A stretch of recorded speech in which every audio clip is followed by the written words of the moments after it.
Boku morena inoayete. Boku morena inoayete. Aboma prasanta tinete. Aboma prasanta tinete. Naboi soitire. Aboma prasanta tinete. Gostaria que o senhor se apresentasse. Sou Raimundo Alves dos Santos, nasci na comunidade Sangue, filho de José Delmiro, José Pereira dos Santos e Brígida Alves de Santana. Bom, seu Raimundo, como era ser criança na época e lugar onde o senhor nasceu? Ó, eu nasci nos Cocos, localidade Coco, na comunidade Sangue. E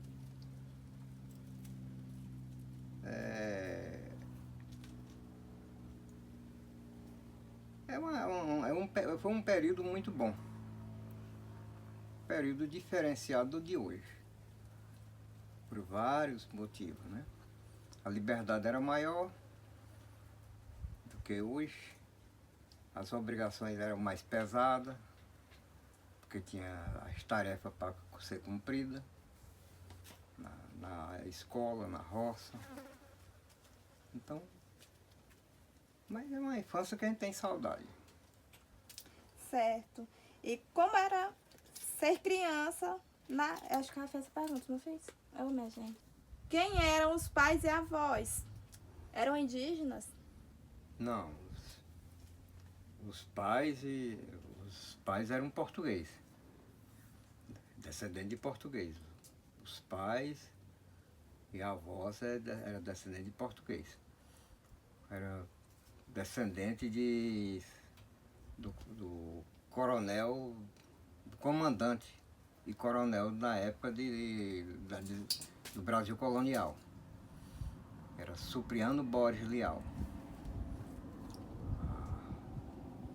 Eles eram portugueses. Certo. E quais os costumes transmitidos? Tipo a culinária, artesanato, uso de plantas, o senhor chegou a ter essa... Sim. Ó, a culinária da época mesmo era arroz e feijão, né? Chama baião de dois, arroz e fava, né? Mungunzá, que é o milho com carne de porco, toicinho de porco. E também vem paçoca, a paçoca feita no pilão, tanto de carne de caça como de carne de gado, né? E os artesanatos, tudo é... Naquela época todos tinham que fazer seus artesãos, porque era obrigado você aprender a fazer pilão, mão de pilão, roda de fiar, fazer o fuso, fazer o caçoar, fazer o jacá, fazer os cambitos, cangalha. Então,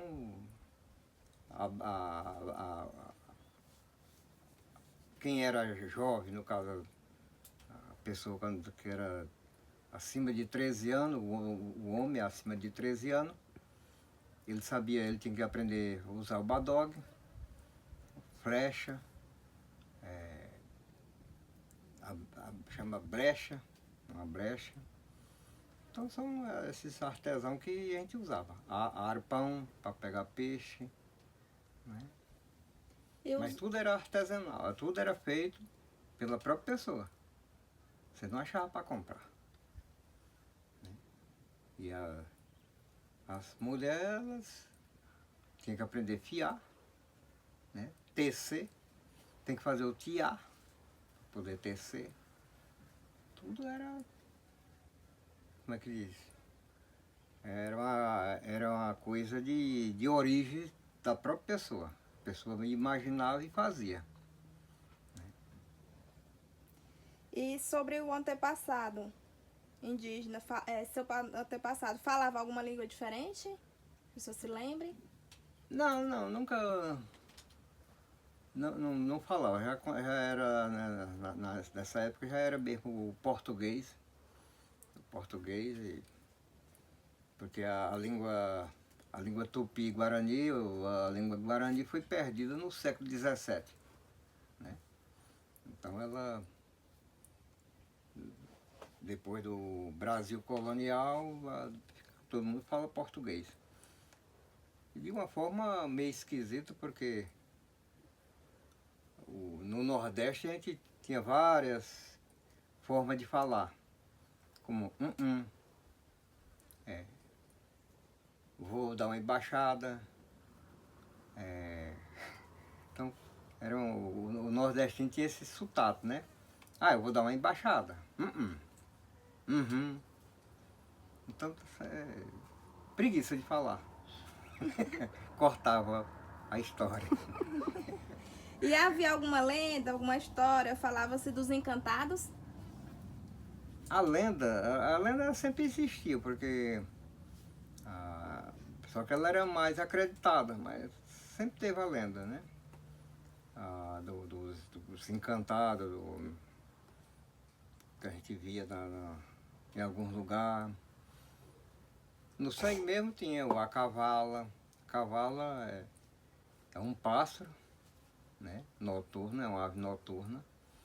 Ela é encantada, que ninguém vê de noite. E tinha a lenda porque chamava a cavala, né? Então conta a história de um vaqueiro. E tinha outras lendas, como lobisomem, né? Tinha na Semana Santa, né? Os amancebados que não eram casados, diz que virava bicho, né? Aí tinha também o cara lá, tinha um lugar chamado Baixa do Graciliano, que o povo via as coisas, via tipo um caixão, tipo um espírito, uma pessoa falando, uma coisa assim.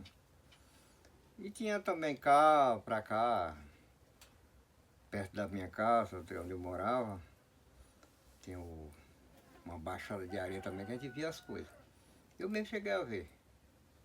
Cheguei a ver o final de Nerval. Foi morto a tiro. Um indígena. Que na época eles não eram considerados como indígenas, porque não tinha. A lei não permitia. Né? A lei não permitia.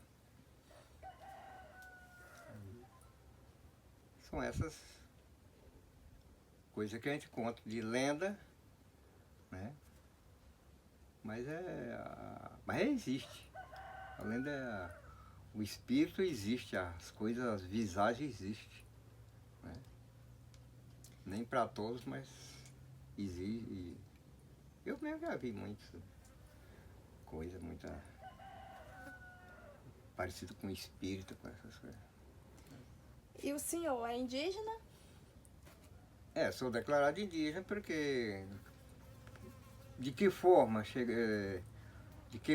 eu ser descendente de português, mas sou declarado indígena por parte de meus avós maternos.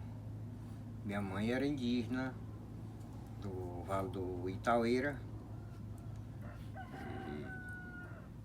só que meu pai é descendente de português. Então tem essa ligação, porque meu pai, os Borges que existem aqui no Piauí, são descendentes de coronel, do comandante Supriano Borges Leal. E minha mãe é do Vale do Itaueira, dos índios Gueguê, que na época não era Gueguê, mas já no século XVI foi considerado como índios Gueguê. Eles não eram Gueguê, era Timbira. E esses índios, eles vieram se refugiando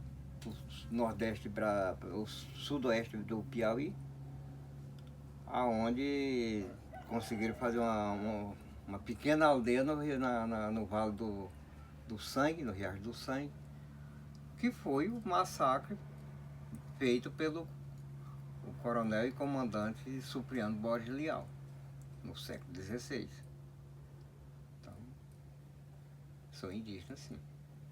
E a sua trajetória de educação, como foi?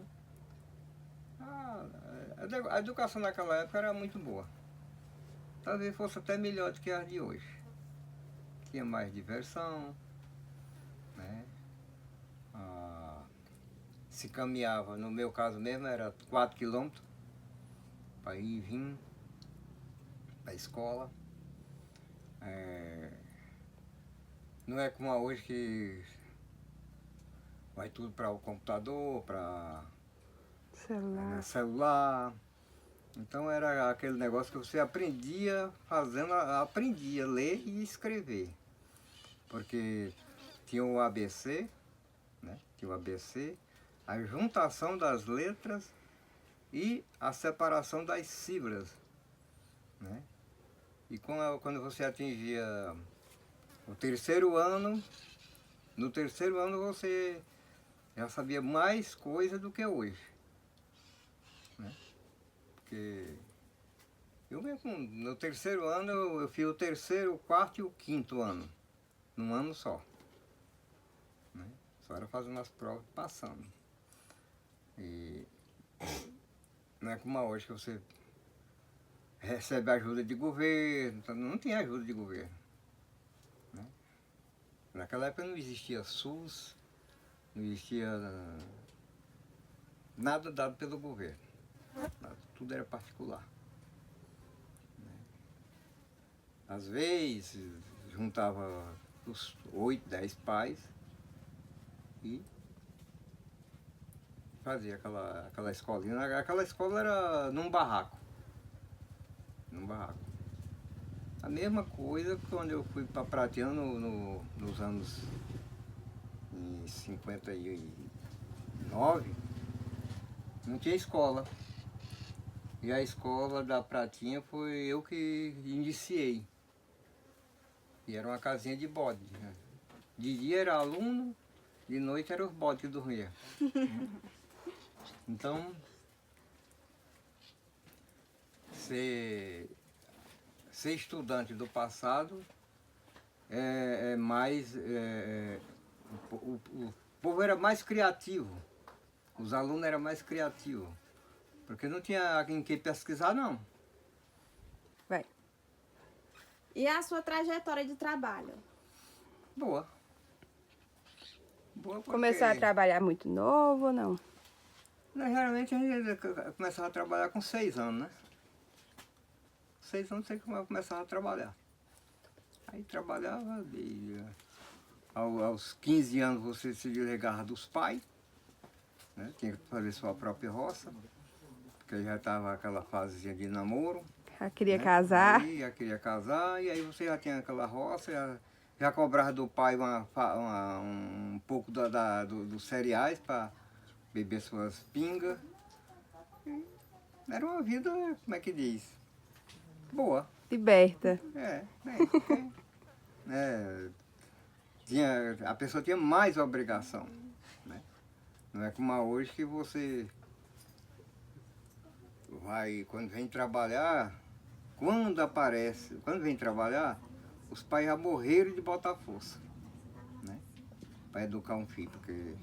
E tá difícil, né, educar hoje. Não ajuda em nada, né? Não ajuda em nada, né? Ele vem aquele dinheirinho, aquelas coisinhas e não... né? E fica uma pessoa neutra, né? Fica uma pessoa que não sabe se virar. Se desenrolar, miada, né? Eu mesmo com 20 anos me casei e aprendi tudo na vida.